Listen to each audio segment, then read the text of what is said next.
الحمد لله رب العالمين والصلاة والسلام على قائد الغر المحجلين نبينا محمد وعلى آله وصحبه اجمعین وبعد۔ محترم سامعین، دینیوں ملی بھائیوں اور بہنوں، السلام علیکم ورحمۃ اللہ وبرکاتہ۔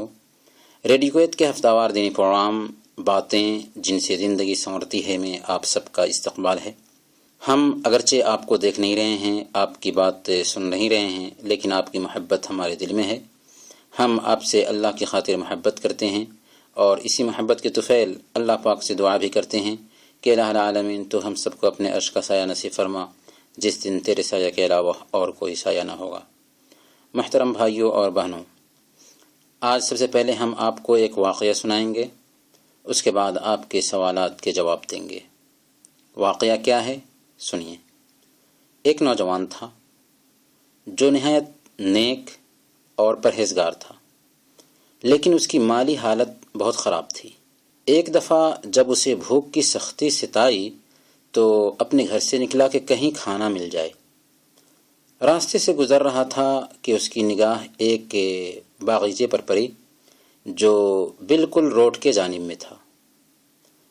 باغیچہ سیب کے درختوں سے بھرا ہوا تھا اور ایک درخت کی ڈالیاں راستے کی طرف جھکی ہوئی تھیں۔ دل میں خیال آیا کہ جھکی ہوئی ڈالیوں سے ایک سیب توڑ لے اور اسے کھا کر بھوک مٹا لے۔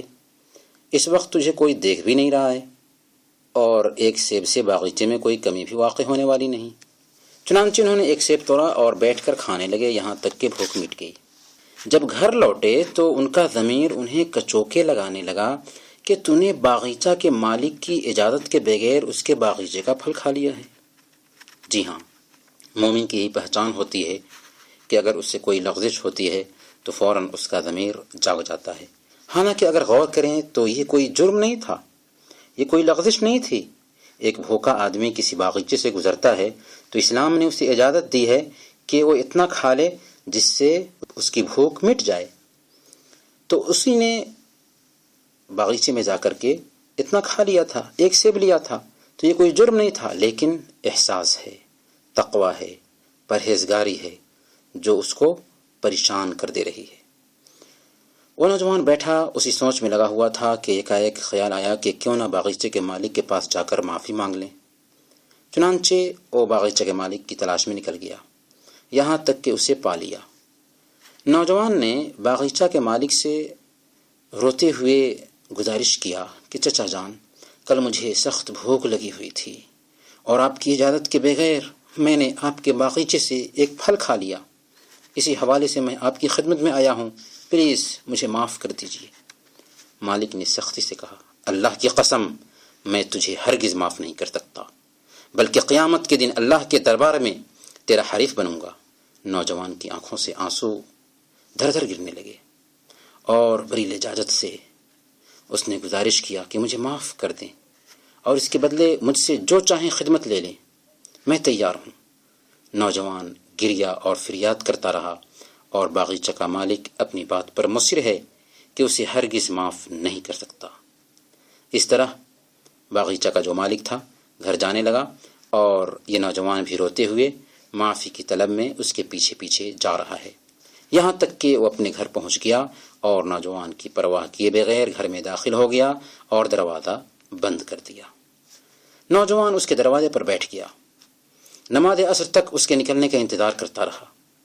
جب باغیچے کا مالک نکلا تو دیکھا کہ نوجوان بے بسی کے عالم میں دروازے پر کھڑا ہے اور آنسوؤں کے گرنے کی وجہ سے اس کی خوبصورتی مزید نکھر چکی ہے۔ نوجوان نے گزارش کی کہ چچا جان، میں آپ کے باغیچے میں زندگی بھر بغیر کسی معاوضہ کے مزدوری کرنے کے لیے تیار ہوں، یا جو حکم دیں وہ کرنے کے لیے میں حاضر ہوں، بشرطے کہ مجھے معاف کر دیں۔ باغیچہ کے مالک نے سر جھکا لیا، ذرا سوچا، پھر بولا، بیٹے میں تجھے معاف کرنے کے لیے تیار ہوں، لیکن ایک شرط کے ساتھ۔ معافی کی بات زبان سے نکلتے ہی نوجوان کا چہرہ خوشی سے دمکنے لگا۔ بولا، چچا جان آپ جو چاہیں شرط رکھیں، میں اس کی تعمیل کے لیے حاضر ہوں۔ باغیچہ کے مالک نے کہا کہ شرط یہ ہے کہ تمہیں میری بیٹی سے شادی کرنی ہوگی۔ کیا شرط رکھا؟ تمہیں میری بیٹی سے شادی کرنی ہوگی۔ یہ سن کر نوجوان پر سکتہ طاری ہو گیا۔ اسے اپنے کانوں پر یقین نہیں آ رہا تھا کہ صاحب باغیچہ کیا کہہ رہا ہے۔ پھر اس نے اپنی بات مکمل کی، دیکھو لیکن میری بیٹی اندھی ہے، بہری ہے، گونگی ہے اور اپاہج بھی ہے۔ ایک زمانہ سے مجھے اس کے لیے ایک شوہر کی تلاش تھی جس پر مجھے اطمینان ہو اور وہ ان ساری کمیوں کے ساتھ ساتھ میری بچی کو قبول کر لے۔ اگر تم میری بیٹی کو قبول کر لیتے ہو تو میں ضرور تجھے معاف کر دوں گا۔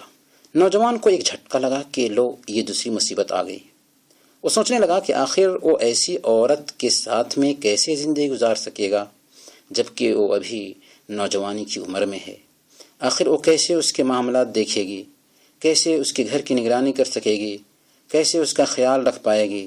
لیکن فوراً اس نے اپنے آپ کو سمجھایا کہ چلو دنیا میں اس پر صبر کر لیں گے تو سیب کی ہلاکت سے نجات تو مل جائے گی نا، ورنہ کل قیامت کے دن اللہ کے پاس کیسی رسوائی ہوگی، کیا جواب دے پائیں گے۔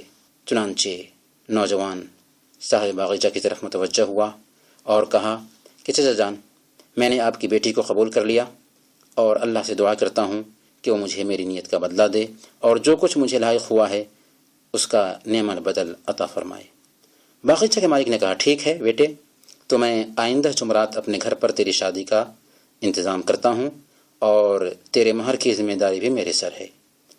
بالآخر جمعرات کا دن آ گیا اور نوجوان لرزتے قدم، دھڑکتے دل، مایوسی کے عالم میں ہونے والے سسر کے گھر پہنچا۔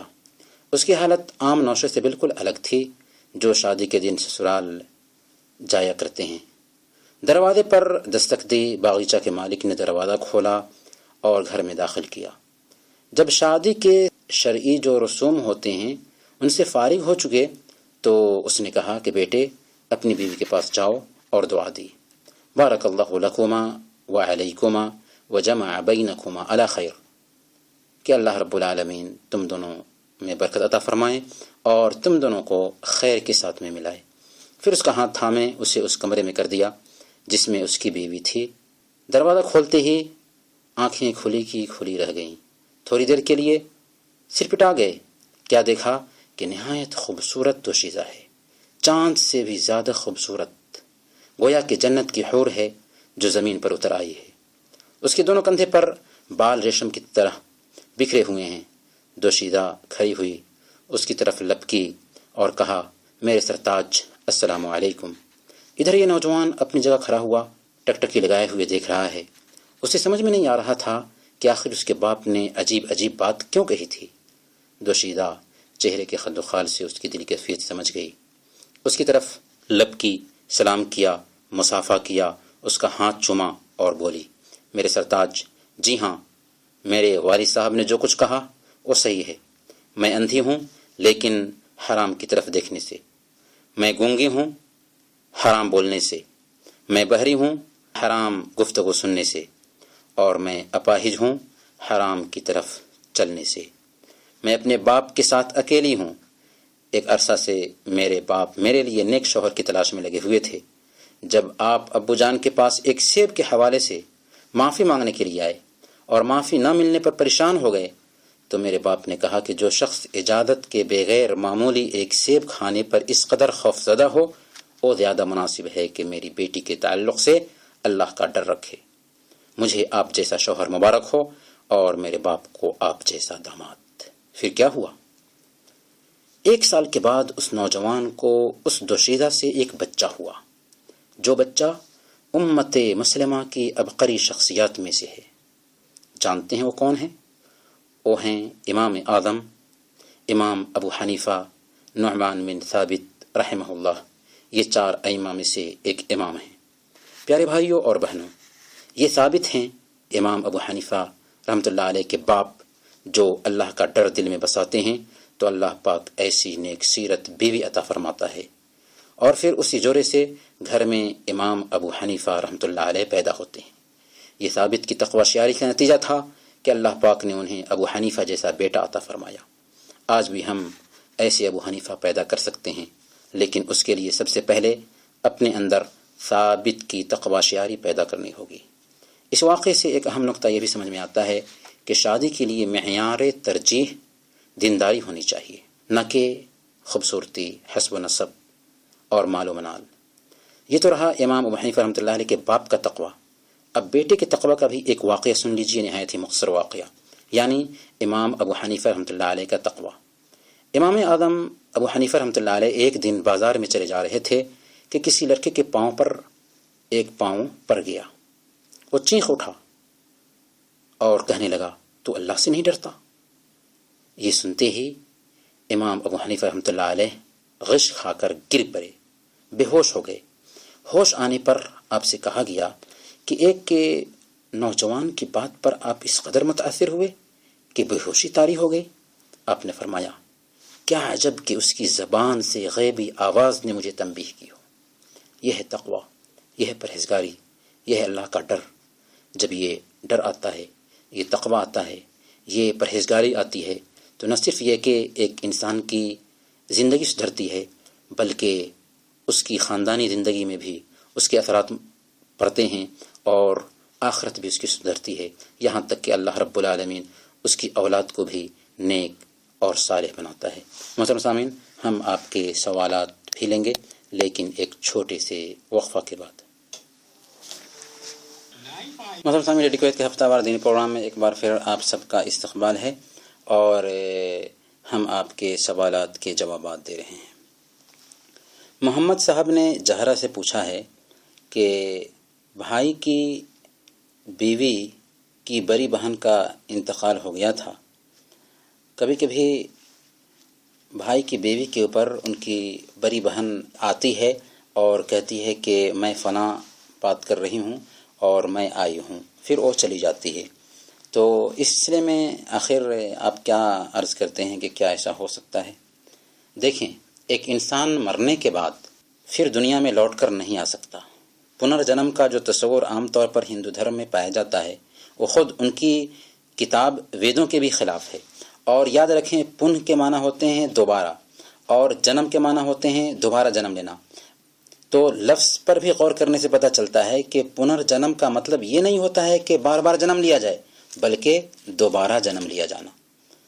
تو جن لوگوں کا عقیدہ ہے پنرجنم کا، اصل میں ان کی کتابیں بھی خود اس کی تائید نہیں کرتی ہیں، اور اس کا لفظ پنرجنم بھی اس کی تائید نہیں کرتا ہے، کیونکہ پنرجنم کا مطلب ہوتا ہے دوبارہ جنم، بار بار جنم نہیں۔ اور دوبارہ جنم تو ہم مسلمانوں کا بھی عقیدہ ہے کہ ایک انسان مرنے کے بعد قبر میں رہے گا یا برزخی زندگی گزارے گا، پھر اس کے بعد میں قبر سے اس کو اٹھایا جائے گا اور اللہ کے پاس میں اس کی پیشی ہوگی، حساب و کتاب ہوگا، پھر اس کے لیے یا تو جنت ہے یا جہنم ہے۔ تو دوبارہ جنم تو ہم سب کا ہونے والا ہے، مرنے کے بعد ایک دن ہم سب اٹھائے جانے والے ہیں، لیکن بار بار جنم کا جو تصور ہے یہ ہندو دھرم کا تصور ہے، اور خود ان کا مذہب اس عقیدے کی تائید نہیں کرتا۔ دوسری بات یہ کہ اگر کوئی آدمی یہ کہتا ہے کہ ایک انسان مرنے کے بعد کسی انسان کے اوپر آ جاتا ہے اور کہتا ہے کہ میں فلاں ہوں، تو ایسا غلط ہے، ایسا عقیدہ رکھنا ہی غلط ہے، کیونکہ کوئی انسان جب مر جاتا ہے تو مرنے کے بعد اگر نیک تھا تو اس کی روح علیین میں چلی جاتی ہے، اور اگر برا تھا تو اس کی روح سجین میں چلی جاتی ہے۔ اب وہاں سے فرشتوں کے قبضے میں ہے، ایسا نہیں ہے کہ وہ فرشتوں سے چھٹکارا پا کر کے ہمارے پاس میں آ جائیں گے، یا جیسا کہ کچھ لوگ شب برات کے موقع سے سوچتے ہیں کہ رات میں آ کر کے ہماری روحیں یا ہمارے بزرگ جو مر چکے ہیں کھانے میں سے کھاتے ہیں۔ یہ سب جاہلیت کا طریقہ ہے جس کی اسلام تائید نہیں کرتا، اور یہ اصل میں تناسخ یا پنرجنم کا عقیدہ ہے جو بالکل غلط ہے۔ رہی بات ان کے اوپر جو چیز سوار ہو رہی ہے اس کی، تو یاد رکھیں یہ آسیب ہے، یہ جنات ہیں جو شریر قسم کی جنات ہیں۔ اللہ رب العالمین نے جس طرح سے انسانوں کو پیدا کیا ویسے ہی جنات کو بھی پیدا کیا ہے۔ البتہ جنات میں کچھ لوگ شریر ہیں، بدمعاش ہیں، لوگوں کو ستاتے ہیں۔ مرد جن عورتوں پر سوار ہوتا ہے اور عورت جن مردوں پر سوار ہوا کرتی ہیں، اور اس طرح سے ایسا ہو سکتا ہے، یعنی ایک جن کو اللہ رب العالمین نے ایسی طاقت دی ہے کہ وہ آپ پر سوار ہو جائے اور دکھائی نہ دے۔ اسی وجہ سے اللہ رب العالمین نے خود بیان فرمایا آسیب یا جنوں کے بارے میں، انہ یراکم ہو وقبیلہ من حیث لا ترونہم، او اور اس کے قبیلہ کے لوگ، او اور اس کے ساتھی تم کو دیکھتے ہیں، تم ان کو نہیں دیکھ سکتے۔ تو کہنے کا مطلب یہ ہے کہ جنوں کو اللہ رب العالمین نے ایسا اختیار دیا ہے کہ وہ مختلف شکل اپنا لیں اور ان کو آپ نہ دیکھیں لیکن وہ آپ کو دیکھ رہے ہوں، اور اس طرح سے وہ کسی انسان پر بھی سوار ہو جاتے ہیں اور لوگوں کو پریشان کرتے ہیں۔ البتہ یہ بات بھی یاد رکھیں کہ کسی بھی آدمی پر اگر جن سوار ہوتا ہے تو اس کی اپنی کوتاہی کی بنیاد پر، کبھی کبھی ہوتا ہے بے وقت میں نکل جانا یا نماز روزے کی پابندی نہ کرنا، صفائی ستھرائی کا خیال نہ رکھنا۔ تو اگر صفائی ستھرائی کا خیال نہیں ہے، نماز روزے کی پابندی نہیں ہو رہی ہے، یا بے وقت کہیں پر نکل گئے ہیں، مناسب وقت میں نہیں نکلے ہیں، تو ایسی حالت میں جنات انسانوں پر سوار ہو جاتے ہیں۔ تو یہ جو کیفیت پائی جا رہی ہے آپ کی بھابھی کی، اور وہ بولتی بھی ہے کہ میں فلاں ہوں، یہ جھوٹا جن ہے یا جھوٹا آسیب ہے جو دوسری شکل اختیار کر کے وہ اس کے اوپر سوار ہو جا رہا ہے اور اس طرح کی بات کرتا ہے۔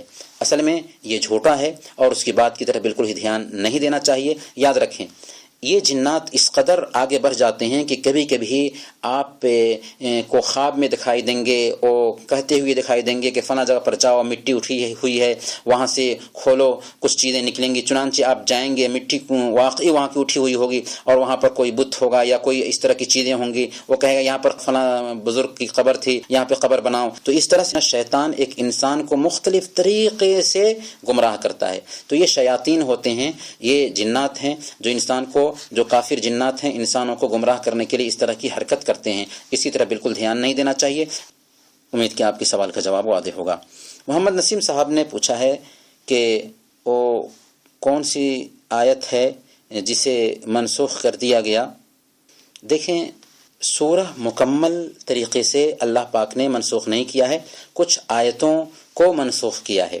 مثال کے طور پر ایک آیت ہے، اللہ رب العالمین نے بیان فرمایا الشیخ والشیخۃ اذا زنیا فرجموہما، کہ بوڑھے مرد اور بوڑھی عورتیں اگر زنا کر لیں تو ان کو رجم کر دو۔ یہ قرآن کی آیت تھی لیکن اللہ رب العالمین نے اس کو منسوخ کر دیا، البتہ اس کا حکم ابھی بھی باقی ہے۔ اس کے علاوہ بھی کچھ ایسی آیتیں تھیں جن کو اللہ رب العالمین نے منسوخ کر دیا اور اس کا حکم بھی باقی نہیں ہے۔ اس سلسلے میں اللہ رب العالمین نے خود بیان فرمایا ما ننسخ من آیت او ننسها نأتی بخیر منها او مثلها، کہ اگر ہم کسی آیت کو منسوخ کرتے ہیں تو اس کے اندر ہمارا مقصد کیا ہوتا ہے؟ اس سے بہتر آیت پیش کرنا۔ یعنی اگر کوئی آیت منسوخ ہوئی ہے تو اللہ رب العالمین اس کے تعلق سے جان رہا تھا کہ اس کا حکم اسی وقت تک ہے، اس کے بعد اس کا حکم برقرار نہیں رہے گا۔ برکیف ہمیں عرض یہ کرنا ہے کہ اگر اللہ رب العالمین نے کسی آیت کو منسوخ کیا ہے تو حکمت کے تحت کیا ہے، اور کسی آیت کو مکمل رکھا ہے تو یہ بھی حکمت کے تحت کیا ہے۔ تو اللہ رب العالمین ایک انسان کے بارے میں جانتا ہے کہ وہ کون سی چیزیں اس کے لیے بہتر ہو سکتی تھیں اور کون سی چیزیں بہتر نہ ہو سکتی تھیں۔ یہاں پر ایک اور اہم نقطہ یہ سمجھنے کا ہے کہ اللہ رب العالمین نے اگر کوئی آیت کو منسوخ کیا ہے تو چونکہ اللہ رب العالمین انسان کے بارے میں جان رہا تھا کہ یہ کام اس وقت تک ان کے لیے مناسب ہے، لیکن بعد میں ان کی طبیعت ایسی ہو چکی ہے کہ یہ کام اس وقت کے لیے مناسب نہیں ہے، اسی وجہ سے اللہ رب العالمین نے اس کو منسوخ کیا اور پھر دوسری آیت پیش کی یا دوسری سورہ پیش کی۔ تو یہ ہے کچھ تفصیل اس ضلع میں۔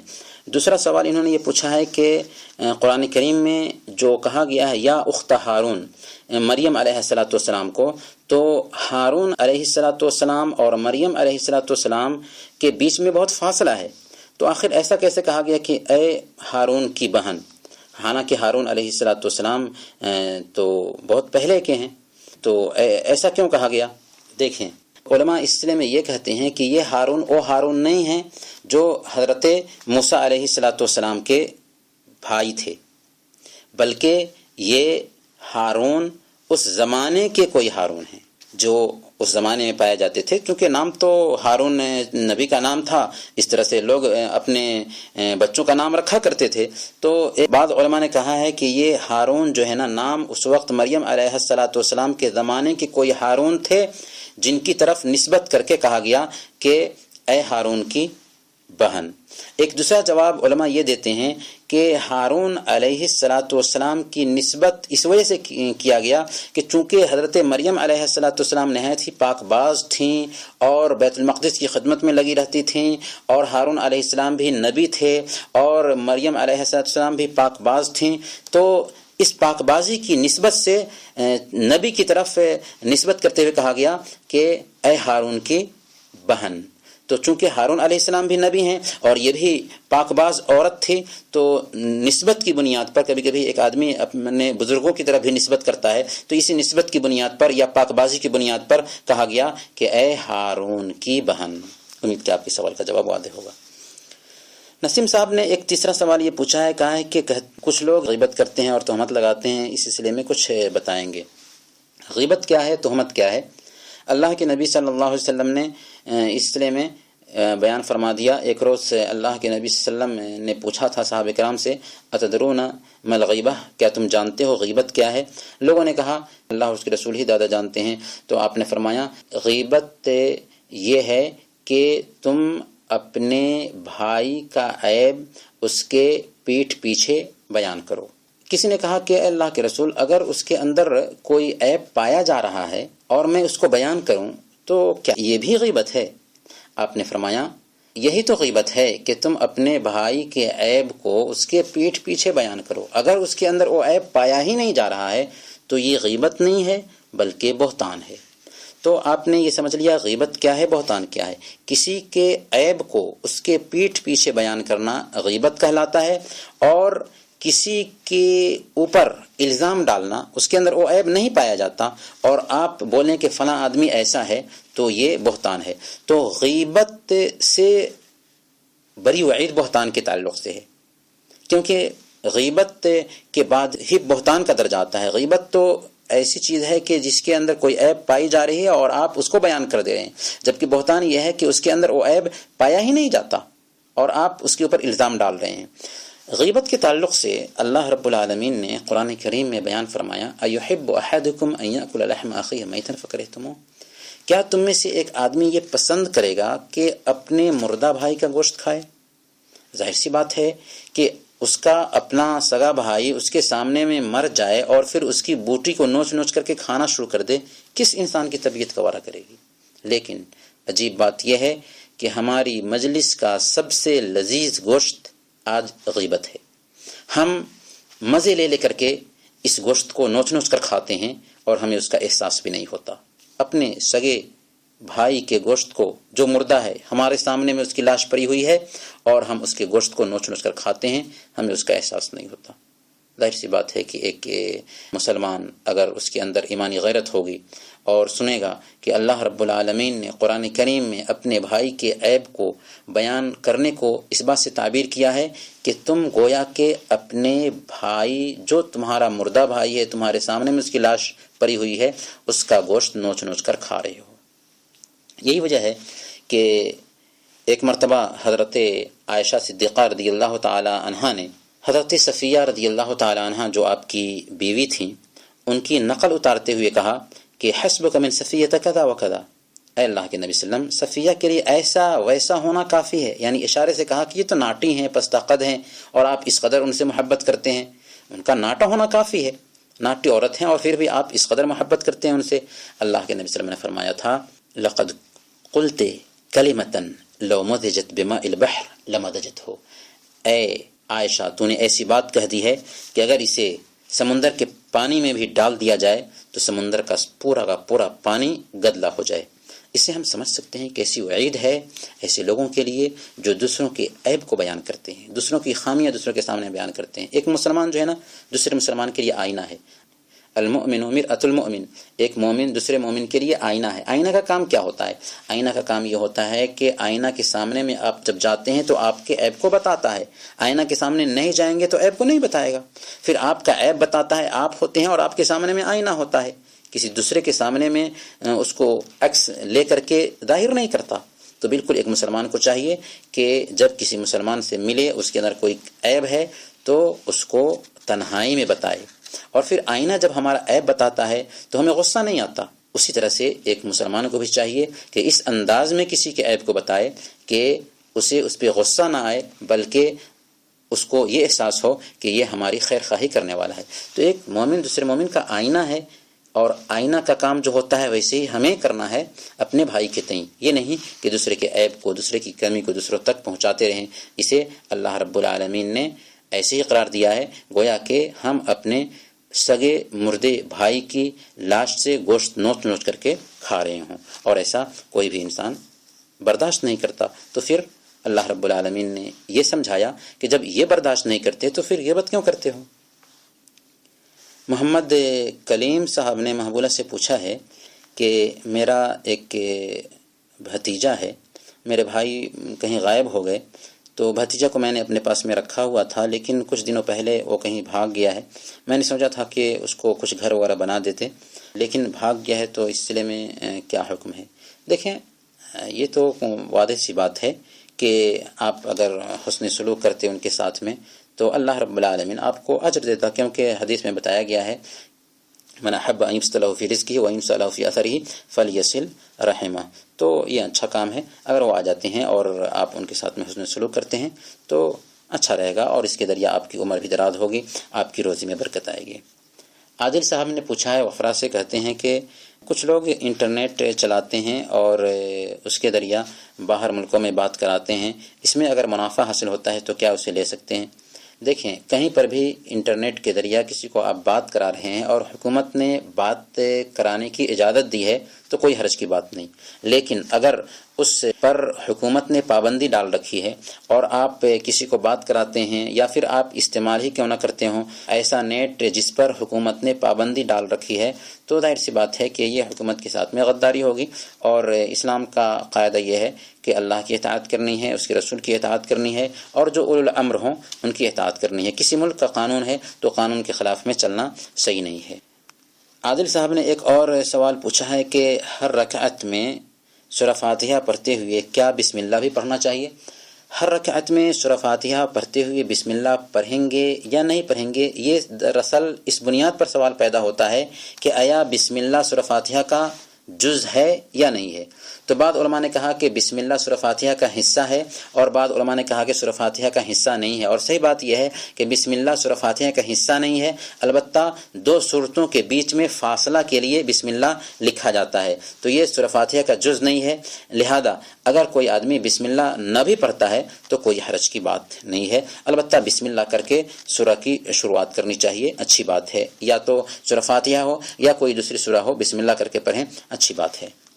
ایک سوال انہوں نے یہ پوچھا ہے کہ اگر کوئی آدمی اکیلے نماز ادا کر رہا ہے اور وہ سمع اللہ لمن حمدہ کہتا ہے تو کیا ربنا ولک الحمد بھی کہے گا؟ دیکھیں، اکیلے کے لیے تو یہی حکم ہے کہ آپ سمع اللہ لمن حمدہ کہیں اور پھر ربنا ولک الحمد کہیں، لیکن اگر جماعت کے ساتھ میں آپ نماز ادا کر رہے ہیں تو یہاں پر یہ حکم ہے کہ امام چونکہ سمع اللہ لمن حمدہ کہتا ہے تو آپ صرف ربنا ولک الحمد کہیں گے یا سمع اللہ لمن حمدہ بھی کہہ سکتے ہیں۔ تو اس سلسلے میں بعض علماء یہ کہتے ہیں کہ آپ جماعت سے نماز ادا کر رہے ہیں اور امام نے سمع اللہ لمن حمدہ کہا تو آپ ربنا ولک الحمد کہنے پر اکتفا کریں، جبکہ بعض علماء کہتے ہیں کہ سمع اللہ لمن حمدہ کہنے کے ساتھ ساتھ ربنا ولک الحمد کہہ سکتے ہیں۔ یہ مسئلہ ایسا ہے جس کے اندر وسعت اور گنجائش ہے، لہذا دونوں میں سے کوئی بھی طریقہ اختیار کیا جا سکتا ہے۔ ایک اور سوال پوچھا ہے عادل صاحب نے کہ ہچکی آتی ہے تو اس تعلق سے بہت سارے لوگ کچھ نحوست لیتے ہیں۔ نہیں، اس طرح کی کوئی بھی بات نہیں ہے۔ اگر کوئی آدمی یہ سمجھتا ہے کہ ہچکی آنے سے ایسا ہوتا ہے یا ایسی چیزیں آتی ہیں تو یہ نحوست ہے، اور اس کو ہم اپشگون کہیں گے، جو اسلام میں جائز نہیں۔ لا عدوہ ولا طیرۃ ولا ہامۃ ولا سفر، کہ اسلام میں بدفعلی لینا، بدشگون لینا یہ نہیں ہے۔ اس کو ہم اس سے جوڑیں کہ اس کی وجہ سے ایک انسان کو کس طرح کی آفت آئے گی اس کے اوپر یا کس طرح کا فائدہ ہونے والا ہے، یہ غلط ہے، یہ تصور غلط ہے، اور ایک مسلمان اس طرح کا عقیدہ نہیں رکھتا۔ ایک اور سوال ہے، کہتے ہیں کہ مچھلی مارکیٹ میں ہم جاتے ہیں تو کچھ لوگ مچھلی الگ رکھ کر کے بیچا کرتے ہیں اور وہ کم قیمت میں بیچتے ہیں، تو کیا ہم اسے خرید سکتے ہیں؟ دیکھیں، مچھلی مارکیٹ میں ہو یا کہیں پر بھی ہو، کوئی آدمی کچھ بیچ رہا ہے تو آپ کو اجازت ہے خریدنے کی، البتہ وہاں پر بھی یہ دیکھا جائے گا کہ قانونی طور پر کیا یہاں بیٹھ کر کے بیچنا اس کے لیے صحیح ہے۔ اگر قانونی طور پر اس کے لیے بیٹھ کر کے وہاں بیچنا صحیح نہیں ہے تو آپ کے لیے بھی مناسب نہیں ہے کہ آپ اس سے خریدیں، کیونکہ وَتَعَاوَنُوا عَلَى الْبِرِّ وَالتَّقْوَىٰ وَلَا تَعَاوَنُوا عَلَى الْإِثْمِ وَالْعُدْوَانِ، کہ نیکی اور بھلائی کے کام میں ایک دوسرے کی مدد کرو اور سرکشی اور ظلم کے کام میں ایک دوسرے کی مدد مت کرو۔ تو کہیں پر حکومت نے اجازت دے رکھا ہے بیچنے کے لیے اور ایک آدمی بیچتا ہے تو آپ خریدیں، لیکن اگر کہیں پر حکومت نے اجازت نہیں دیا ہے بیچنے کے لیے اور اگر وہاں پر کوئی آدمی بیچتا ہے تو ہمیں چاہیے کہ ہم اس سے نہ خریدیں، لیکن اس کا مطلب یہ بھی نہیں ہے کہ اس کے لیے ناجائز ہو جاتا یا اس کا کھانا حرام ہو جاتا، نہیں، بلکہ یہ احتیاط کے طور پر ہم بتا رہے ہیں، یہ ایک انسان کا تقویٰ ہے کہ چونکہ حکومت نے منع کیا اس لیے نہیں خریدنا ہے۔ ایک بھائی نے پوچھا ہے کہ میں ہندو مذہب سے ہوں اور جب میں اسلام کا مطالعہ کیا تو مجھے اسلام بہت اچھا لگا۔ میرے پاس میں ایک سوال ہے کہ محمد صلی اللہ علیہ وسلم کے اوپر قرآن کی جو پہلی آیت اتری تھی اسی سے قرآن کی شروعات کیوں نہیں ہوئی؟ کیوں شروعات ہو رہی ہے سورہ فاتحہ سے؟ سوال بہت ہی مناسب ہے۔ سب سے پہلے ہم آپ سے یہ عرض کریں گے کہ یہ سوال آپ کے ذہن میں جو آیا ہے اس بنیاد پر آیا ہے کہ آپ نے شریعت کی روح کو نہیں سمجھا، اس لیے آپ سے گزارش ہے کہ آپ اسلام کا اسٹڈی کریں۔ اسلام میں بنیادی طور پر توحید ہے، رسالت ہے اور یوم آخرت ہے۔ توحید کو سمجھ لیں گے، رسالت کو سمجھ لیں گے اور آخرت کے دن کو سمجھ لیں گے نا تو بہت سارے مسائل آپ کے حل ہو جائیں گے۔ تو پہلے اسلام کو آپ پڑھیں۔ دوسری بات، یہ جو سوال ہے آپ کے ذہن میں اس کا جواب یہ ہے کہ اصل میں قرآن کریم میں جو صورتیں اور آیتیں اتری ہیں یہ موقع اور مناسبت کے ساتھ میں اتری ہیں، یعنی محمد صلی اللہ علیہ وسلم کو جہاں پر جس چیز کی ضرورت تھی اس ضرورت کے حساب سے اللہ پاک نے قرآن کریم میں آیتیں اتاری۔ ایک ہی ساتھ ساری آیتیں نہیں اتاری بلکہ ضرورت کے تحت اور موقع اور مناسبت کے اعتبار سے قرآن کی آیتیں اتری ہیں۔ اور ظاہر سی بات ہے کہ اس وقت کی جو ضرورت ہے دوسرے وقت کی ضرورت الگ ہوتی ہے، تو ضرورت کے تحت میں آیتیں اتری۔ البتہ یہ کہہ دیا جاتا تھا کہ اس آیت کو فلاں سورہ میں فلاں جگہ پر رکھنا ہے، اس آیت کو فلاں سورہ میں فلاں جگہ رکھنا ہے۔ اور یہ یاد رکھیں دنیا کی ساری کتابوں میں صرف قرآن کریم ہی ایک ایسی کتاب ہے جو پورے طور پر محفوظ ہے، اور اس کے گواہ مسلمان تو کجا غیر مسلم بھی اس کا اعتراف کرتے ہیں۔ تو ہم یہ عرض کریں گے کہ آپ اسلام کا مطالعہ کریں گے تو بہت سارے جو ڈاؤٹس ہیں، شبہات ہیں، دور ہو جائیں گے۔ مثلا سامعین، انہیں چند کلمات کے ساتھ ہم آپ سے رخصت ہوتے ہیں۔ اگلے ہفتہ انشاءاللہ مزید سوالات کے جوابات کے ساتھ ملیں گے، تب تک کے لیے اجازت دیجیے۔ وصلی اللہ علی نبینا محمد وعلی آلہ وصحبہ اجمعین۔